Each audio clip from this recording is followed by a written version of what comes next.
Et donc,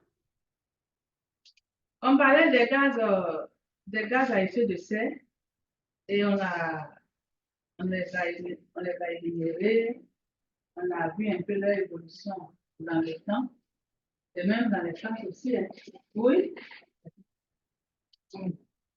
Nathanaël.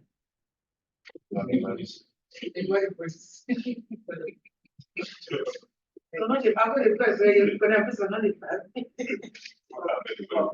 fait quoi à l'école? Il fait quoi à l'école?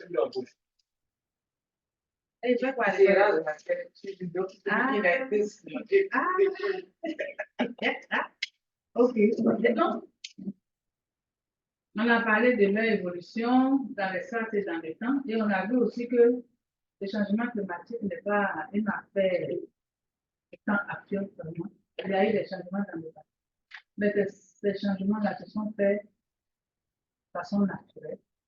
Et il y a eu des temps de réchauffement et des temps de glaciation.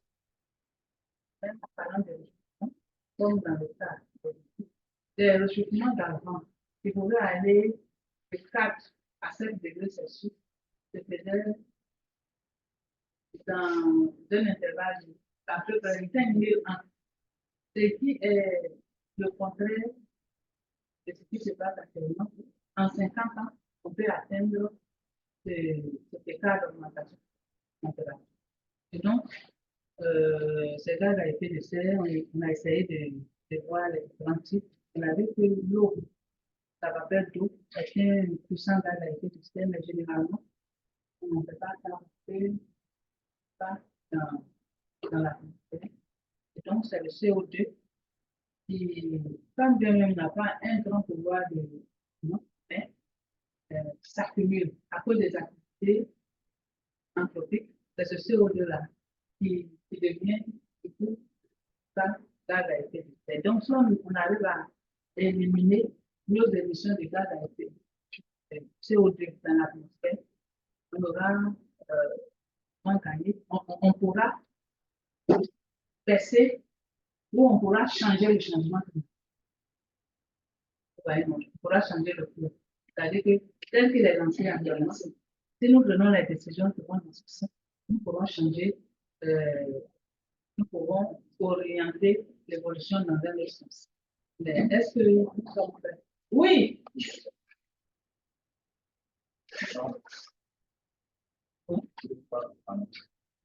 Eh, moi, ça fait la vie, on va marcher sortir.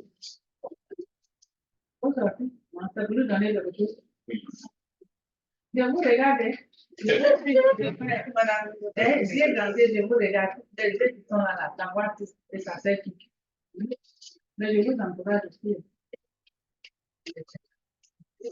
Comment Dieu d'accord.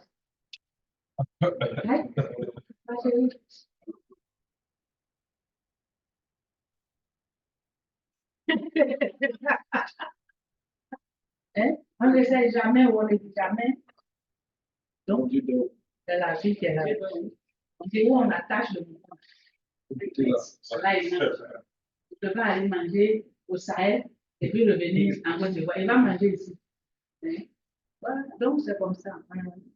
Et donc, ces gaz ont différentes sources. Donc, on voit par exemple le dioxyde de carbone qui vient des combustibles, de la combustion des énergies fossiles et qui vient aussi des émissions industrielles de la déforestation. Pourquoi la déforestation est très importante? Parce que tout ce que nous enlevons, puisque la forêt absorbe, capte le CO2, la forêt capte le CO2.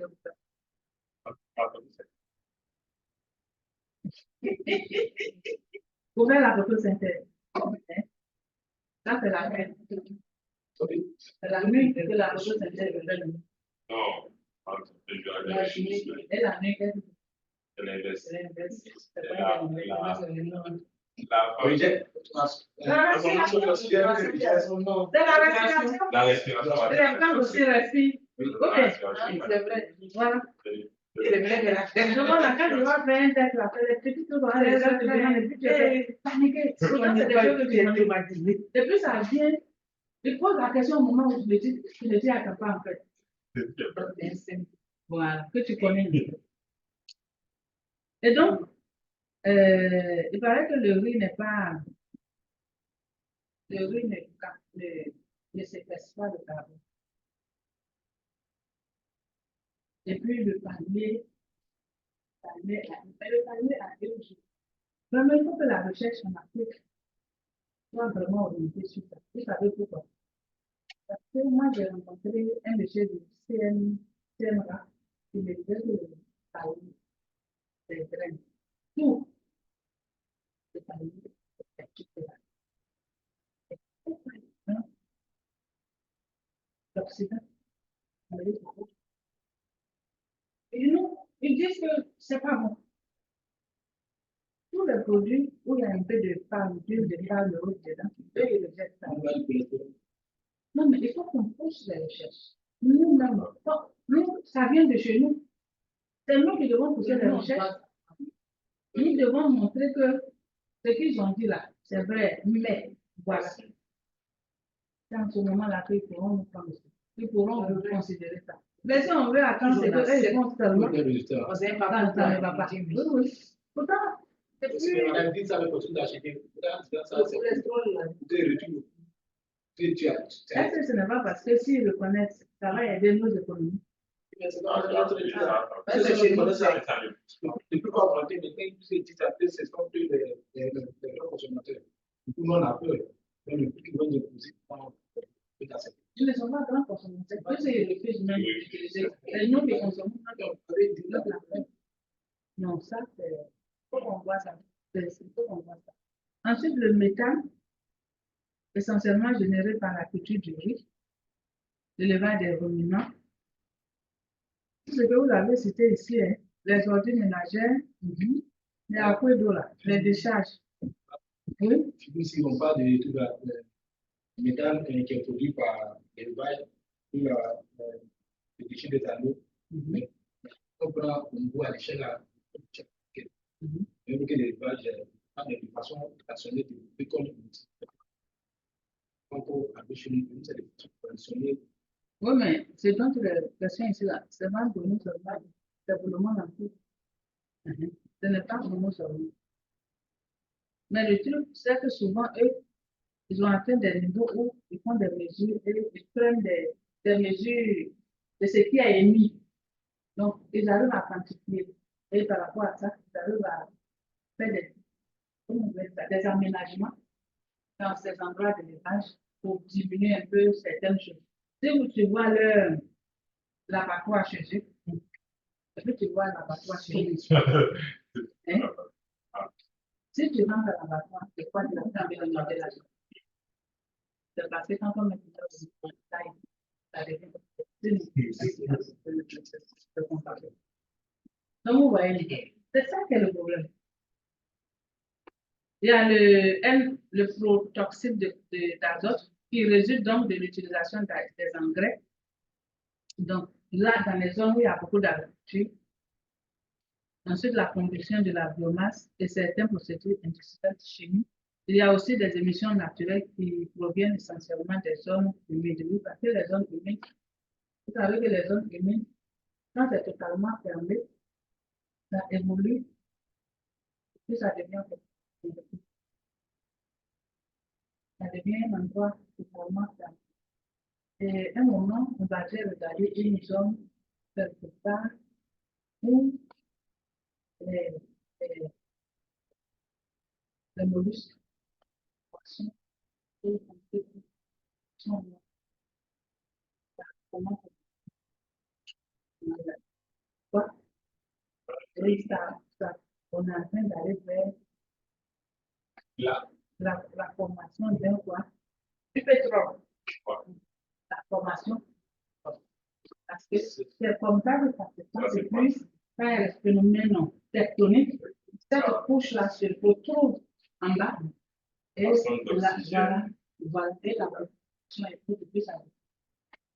C'est que ça devient.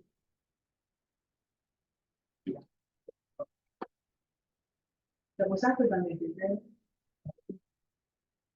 vous voyez que des fois, ils sont en train de faire ce qu'ils sont en train de faire, ils ne sont pas fous. Les jeunes qui sont venus là et qui sont en train de faire ça, ils ne sont pas fous. Et ceux qui les supportent là aussi ne sont pas fous.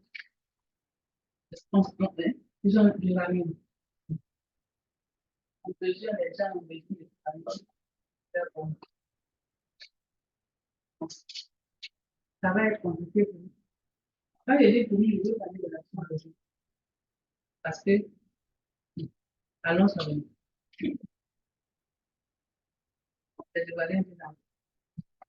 ensuite, les gaz fluorés, ça vient donc des réfrigérateurs. Il y a des trucs comme les aérosols, tous ces trucs que nous utilisons. Oui, oui, les bombes, poissons, voilà, voilà, et toutes ces choses-là.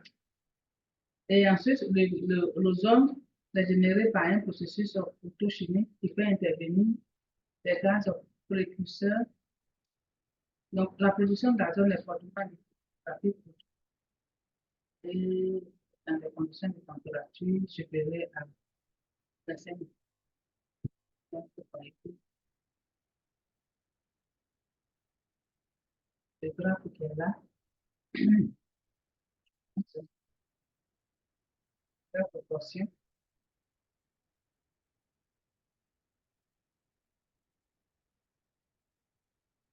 Et on arrive donc ici. Et on voit un peu la contribution des différents pays en termes de. On parle de la source. Donc, les sources, là, c'est vrai, on a vu un peu les activités où les gaz lacrymogènes, au niveau des pays, des États. Quels sont les États qui sont les plus pollueurs? Voilà. Regardons le G8. Le G8 des États-Unis. Vous voyez déjà l'Afrique du Nord. Mhm. Les 61, là, les 29% des Américains. Non, tout le G8. Il y a combien de pays qui sont dans le G8? Donc, c'est leur contribution. Maintenant, pour les Américains, il n'y a pas de 9%. Hein? Ensuite, il y a l'Union européenne. Il n'y a pas. Oui, oh, mais hein? Ok. C'est que le virus, c'est tout ce sont en bas. Non, est-ce que l'Afrique du Nord est dans le G8? Le virus, c'est les plus premières puissances économiques. Pays immense. La Chine, l'Allemagne, le Royaume-Uni. Bon, parce qu'il y a la France que je retrouve ici, hein, en bas ici. Il y a le Canada même que je retrouve en bas ici. Donc, je ne vois pas ça comme ça. Donc, le G8, ceux qui prennent les décisions là même, leur contribution en tout, ça fait plus de 60. L'Afrique du Nord, 2,92%. Le Canada, 2 et quelques pourcents. La France, 2 et quelques pourcents. Donc, vous voyez un peu, l'Afrique même, nous, notre Afrique, l'Afrique de l'Ouest, est-ce que vous voyez ça ici? Oui, l'Afrique sous ça, 1,59. Mais 1,59, par rapport à tout ce qui est. Regardez la Chine sur, les États-Unis sur. La Chine même là, ça, c'est un truc de 2009. Est-ce que ça n'a pas quelque chose? Ils sont en train. Ah, voilà. Parce que ils font les choses. Hein. Voilà. Et donc, voilà. Dans cette partie du coup, on a parlé d'une fois des gaz à effet de serre, de leur évolution, de leur chute, de la part des différents états et autres. Et c'est important de le savoir. Est-ce qu'on a des questions? Madame Ledoux n'a pas pu se connecter. Est-ce qu'elle s'est connectée? Madame Ledoux, vous êtes là? Oui, madame, je suis là. Ah, vraiment, félicitations, parce que c'est pas facile. Bon, il était là.